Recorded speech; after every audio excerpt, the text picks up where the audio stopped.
A day in my life as a nanay na vloggerist. So, hello guys! Ito nga pala yung napamili ko, which is gagawa ko ng tinola and also magluluto ng baloni para ihatid sa kapatid ko at yung kalahati nun is yung ulam namin. So, this time, naguhugas muna ako ng mga kalat sa lababo kasi ayoko talaga na nagluluto ako or nag-aasikaso ako ng pagkain tapos ang daming kalat sa lababo. So ako lang ba yung nanay na bago mag-start magluto kailangan sobrang linis talaga ng lababo, like walang hugasin, walang kalat, walang basura na natitira sa paligid. Kasi 'di ba, if ever man na maglilinis ka ng bahay or magluluto ka, parang nakakairita lang tignan na yung sa paligid mo is sobrang dumi. So, ito, natapos na akong magugas ng plato and inaasikaso ko na yung paglilinis ng baloni. And also, isusunod ko na din dyan yung manok. So, hinuhugasan ko talaga yung baloni kasi feeling ko madumi siya. Wala lang. Trip ko lang hugasan siya kasi merong iba na pagka binili siya is diretso luto na. So, ako hindi. Hinuhugasan ko muna siya. And dito sa manok, most likely ng mga nakikita ko, hindi nila nililinis or tinatanggalan ng mga namuong dugo bago nila iprito. Pero ako kasi gusto ko tinatanggal talaga muna yung mga namuong dugo sa manok tapos saka ko siya ipiprito or lulutuin na may sabaw, ganun. Para lang hindi siya nakakadiring tignan. Ako kasi masyado akong maarte pagdating sa pagluluto. So, as much as possible, nililinis ko talaga ng maigi. And ayan, i-drain ko lang siya dito sa strainer. And nilinis ko lang din kasi ayoko talaga ng may kalat na natitira dito sa lababo. So, every time na nagluluto ako, ligpit, ligpit, ligpit. So, once na naasikaso ko na yung lulutuin ko, siya namang pagliligpit ko ngayon ng higaan. And ang kukulit nga ng mga anak ko dyan, may sumasayaw, may talon ng talon. Pero tumahimik din naman sila kasi syempre naka-video, ayaw magalit ang nanay na dragon. So, bawal talaga magalit-galit. So, ayan, muntik na akong tulungan talaga ng anak kong babae na siya daw magwawalis. Sabi ko, hindi pwede kasi ako yung mag-vlog. So, ayun na nga. Inutusan ko yung panganay kong anak para magsali ng mineral water dun sa pichel na may yelo kasi na nauuhaw na ako. And syempre, sa sobrang init, kailangan talaga dapat tayo ay mayat mayang umiinom ng tubig. So, ayun na nga, mag-aasikaso na ako ng lulutuin. So, una muna ginagawa ko is binabalatan muna yung sayote kasi pag nagbabalat kasi ako ng sayote, gusto ko naka-plastic yung kamay ko. Kasi nga, di ba, yung dagta is parang ang lagkit at ang hirap niyang tanggalin sa kamay.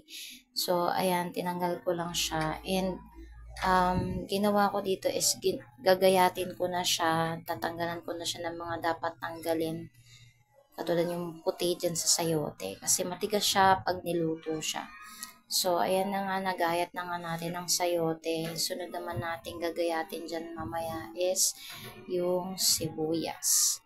So, dito is minamadali ko na talaga kasi anong oras na din yan.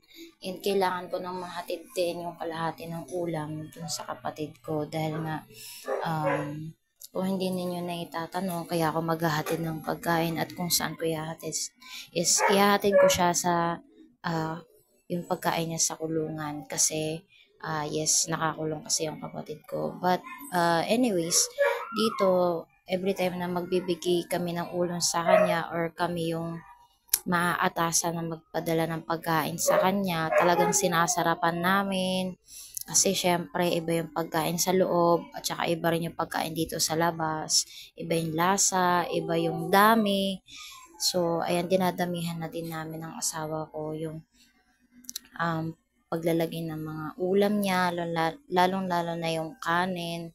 So, ayan, every once a week, nagpapadala kami ng pagkain doon. So, ayan, malinis na ang lamesa. So, nagpiprito na ang aking asawa dyan.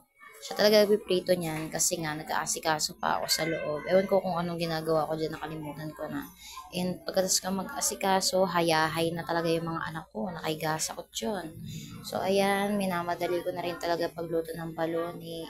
And since nakaasikaso na yung lulutuin kong tinola, so ayan, inaasikaso na siya para mabilis na din maluto at may hatid ko na din doon.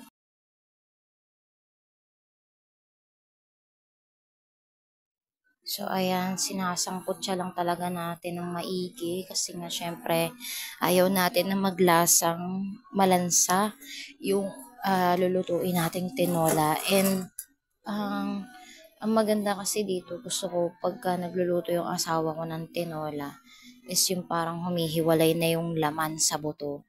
So, ganun yung texture ng tinola namin. Parang konti na lang, lulunukin mo na lang. Hindi mo na kailangang kagat-kagatin pa. Diretso lunok na.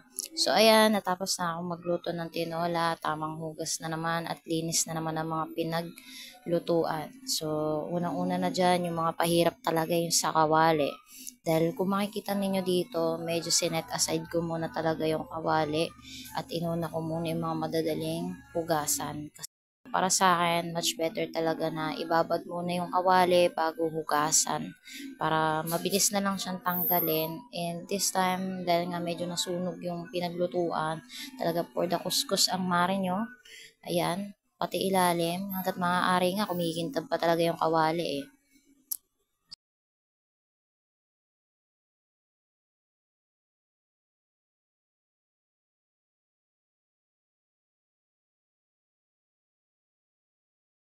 So, ayan, hinugasan na natin yung Tupperware na paglalagyan ng ulam ng kapatid ko. Kasi nga, doon, hindi naman mahuhugasan ng maigi yan. And gusto ko talaga malinis yung paglalagyan ng pagkain niya.